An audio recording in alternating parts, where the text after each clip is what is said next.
So when it comes to making lo-fi hip-hop beats using samples, there's a couple of different methods that help you get the most out of the samples, help you get the most interesting results, and potentially even help you prevent copyright strikes and issues like that. So in this video, I'm going to create a track start to finish using samples from my last sample pack, Organic Lo-Fi Hip Hop Volume 1. If you didn't catch the announcement video, there's some crazy prizes to be won. There's a remix competition with some Native Instruments sponsored prizes and an opportunity to release on an EP with myself and Stereofox.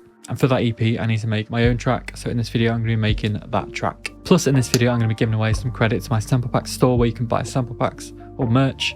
All you got to do to enter is drop a comment on the video down below, and I'll be giving away $30 worth of credit to 5 people as soon as this video hits 300 likes. So be sure to drop a comment, drop a like, and also hit the subscribe button if you want to stay up to date with channel news. But for now, I'm going to go in and make this track from scratch. So to kick things off, usually I like to start by setting the atmosphere. So to do that, I add some ambience in there. And in this pack, there's quite a few to choose from, but I really like the Busy Market ambience atmosphere. I just think it adds the sort of vinyl texture, which is great. And also the element of like human chattering that can be really interesting when it combines with other elements of the track. Just quite quiet in the background. And then I'll pick my first loop. So there's a few to choose from if you go in the guitar or the piano loops. You can listen to all the full demos, or you can delve in and listen to the individual textures. So when you're working with a sample pack, if you can use the stems and manipulate them that way, it's probably the best way of doing it. So listening through these, the one that stood out to me for this track was the piano arp. I really like the piano in the background, so I'm going to go into the MIDI arp and drop in the piano arp stem. This was 60 BPM, but just to change up the tempo a little bit, I made the track 62 BPM and I pitched the piano down slightly. So with the atmosphere and the piano, this is what we've got.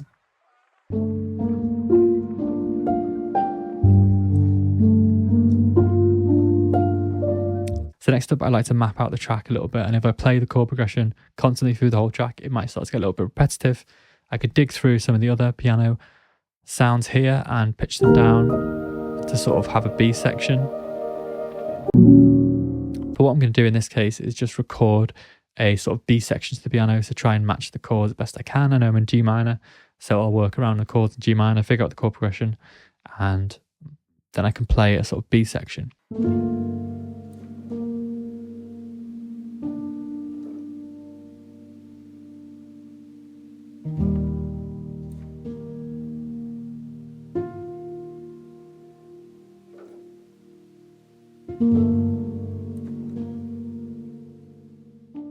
So now I've got the main progression and I've got a little B section, which I'm going to flesh out a bit. So I'm going to loop the main progression twice and then drop into the B section and then finish off on the main progression again.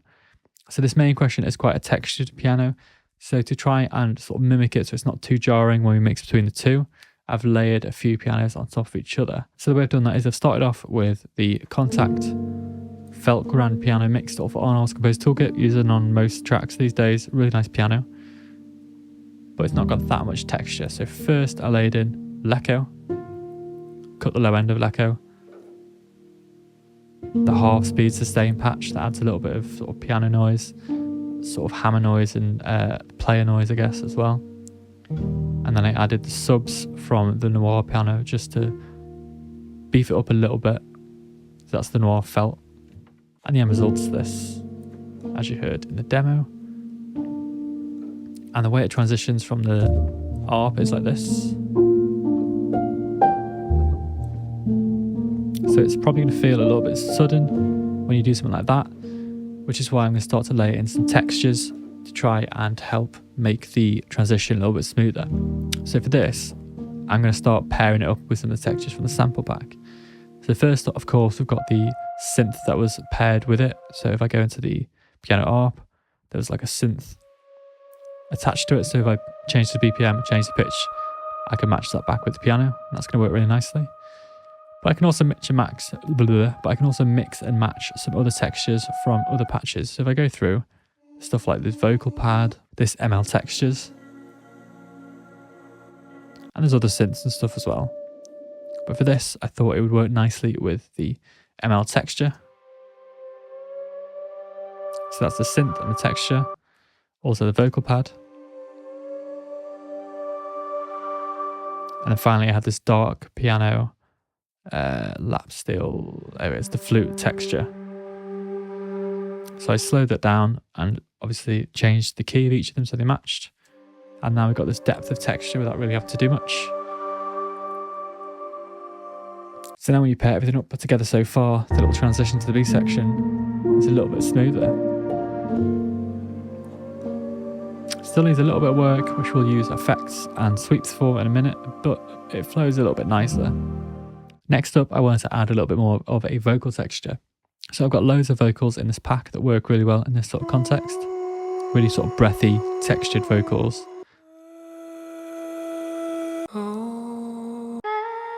So this sort of thing can just add a little bit more of an interesting texture.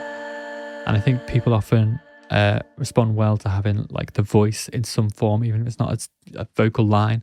Just having some breathy textures can give a track a sort of a more nice, organic and warming feel. So I laid a few of these sounds together and added a couple of effects. So I've just got an EQ8 on there, chopping out some of the highs and lows. I've spaced out for some ambient reverb and Portal on there with the sleep cycle effect in reverse, just to add a little bit more texture. And with that, get these sort of vocal additions.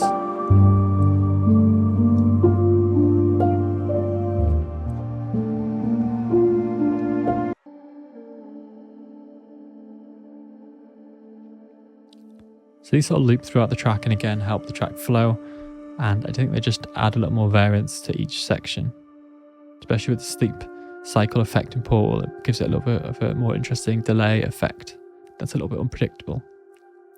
And then for some more unpredictability, I took this same sort of run of vocals, freeze the track, so I've got an audio file, and I dropped it into a sampler or a simpler with an arpeggio on there. So I wanted this to add a sort of random texture to the track. So as well as the vocal additions that we've got there and the vocal pads, we've also got these random syllables and snippets of vocal audio. So the way I've done that is the arpeggio is on the random groove. If you want it to be more predictable, you can change it to a sort of diverge, converge, etc., up and down, whatever format you want. But I've just set it to random, so every time I play it, it's random. You can change the rate to change how frequently it's playing the samples, and the gate to sort of change how long it plays the samples for. And there's some other things you can tweak and change, but they're the main ones. So if I play it as is, it's going to be randomly playing these snippets of samples. I've changed it to the slice by beat. You can slice by transient or manually do it if you want to as well. So I've got a micro shift on there from Sound Toys, Echo Boy for the delay, auto filter to cut away the lows so it's not too muddy. I've got a radiator and decapitator, which is adding distortion and saturation. I'm using a width delay to make the sound a little bit wider by delaying the right ear slightly after the left ear. And then again, because of some of the saturation, I didn't want the sound to be too harsh, so I cut the top end off it a little bit as well. So yeah, that's the arpeggiated vocal. But wait, quick, before I carry on the video, I wanted to talk about this week's sponsor, who is DistroKid. So if you've never heard me talk about DistroKid in the past, they're a distributor that allows you to take your music and upload it to sites like Apple Music, Spotify, Tidal, Deezer, and so many more platforms, with constantly adding new ones to the site. So DistroKid are really quick on that, making sure that there's no missed opportunities for musicians out there. And it's a great way to start getting your music heard and to start making a bit of money from your music. So if you've never distributed your music before, there's so many ways to start bringing in streams, especially in the lo-fi scene. There's playlists from curators, there's the editorial playlist on Amazon, Apple Music, Spotify, and there's loads of ways of promoting your music and getting it out there when you're ready to start submitting it. So I would highly recommend checking out DistroKid for that, because it's got a great pricing structure. It starts off at just $20 per year with no percentage taken off your earnings. And then the next one up is $35.99, which is the one I'd probably recommend you checking out. It allows you to have 2 different artists if you've got different aliases, but also it allows you to pick a specific date for your release, which is essential for things like pitching to Spotify for artists. And it's just easier to promote your music if you know exactly when it's coming out and you can tell people exactly when it's coming out. And also, if you're already a DistroKid member like myself, I've been a member for like 3 years, I guess now. They've added so much new functionality and features in the past couple of years. If you're not keeping up to date with it, I would definitely recommend you going in, checking out the My Stuff section here. I'd highly recommend checking it out. And if you're in a position where you want to start releasing your music to the world, DistroKid is a great option to do that. And if you're not a member, you can click my link in the description down below to get 7% off your first year's membership. But anyway, here is the continuation of the breakdown. So once I had these elements, it was time to sort of get the structure going a little bit more. So as you can see here, I've got the piano ARP, the main chord progression playing, and then I've got a little dropout section with the chords, and then it goes back to the piano ARP. I start off with the synth and the flute, and then for the main bulk of the track, I bring in the vocal textures and the pads. And you can mess about with this. You can pick and choose what you drop out and keep in just to keep the track interesting. But for me, I've sort of like this build up where there's quite a lot going on in the drop, and then I drop out the flute in the outro just to keep it fresh and interesting. And again, I've got the ARP that plays the same time as the drums are going to play, which I'll go to in a minute, but not when there's no drums, because the ARP playing in the drop just sounded a little bit weird in this context. And I've got a little faller effect here that helps transition to the main bit of drums, which I'll go over in a minute. Next up for me, the plan was to add a little bit more variance into the transitions. So to do that, I used Portal, Autofilter, and a Valhalla Shimmer. So the Portal effect was, as I often use, adding granular delays to these bits. Usually I'll filter it as well, because the granular delay can be a little bit chaotic and muddy. And I've got a little swoop in the intro, so as the track starts, you sort of start to fade in the lower end. I've also used Shimmer for transitions, so in some sections, whilst the portal's rising up, you're also getting some reverb that kicks in as well, and then cuts off as soon as the drums drop in this situation. Again, reverb and portal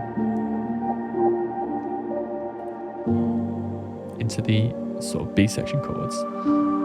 And this really helps transition between the two, so they're not some jarring, because they do sound a little bit different. You can tell it's not the same piano, but it doesn't matter. Next, I recorded a little piano lead section that again helps keep the track interesting, because it's always a new sort of melody and lead that's blending in with the track. So that's what this sounds like.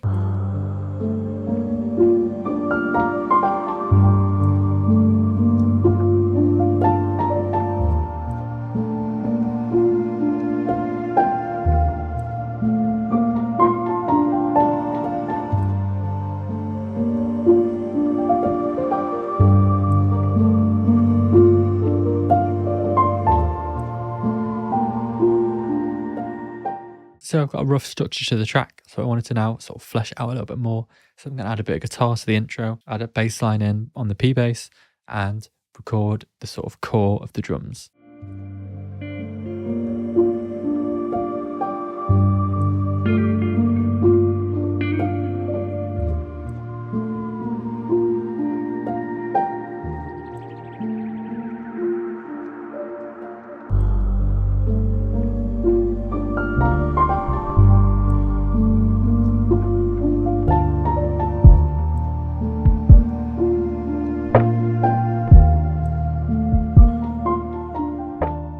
So now I've got a good chunk of the track done. It's time to add some Foley textures just to flesh it out a little bit more and make it a little bit more interesting and varied. So first off, I just started by listening through some of the textures in the pack. So we've got a fair few to choose from.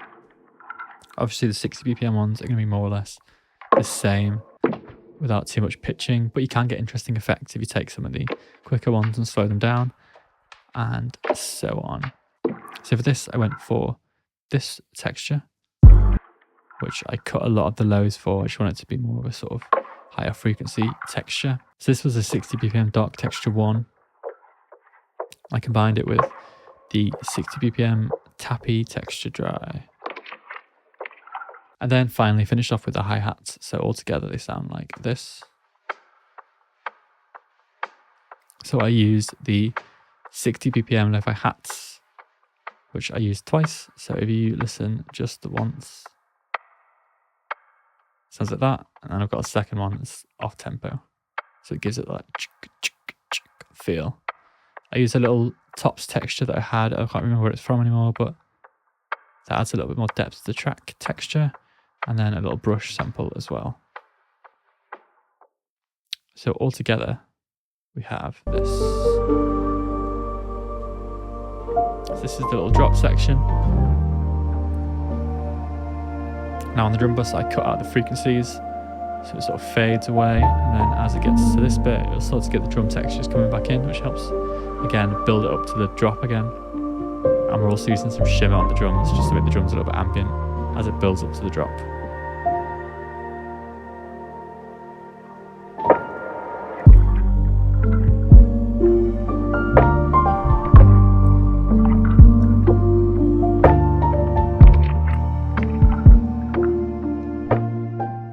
So yeah, that's pretty much the track. There's still time to enter the competition if you haven't already and you're interested. I think it's about 10 days, maybe 9 days from the day I post this. So I'll drop links to everything in the description down below if you want to get involved. There's huge prizes: complete Ultimate 14 being the top one, and the opportunity to release on this EP with myself and Sarah Fox supporting the release. So yeah, thank you very much for watching. Merry Christmas. I think this will be just before Christmas when I release this. So I hope you have a happy holiday. And yeah, catch you next week.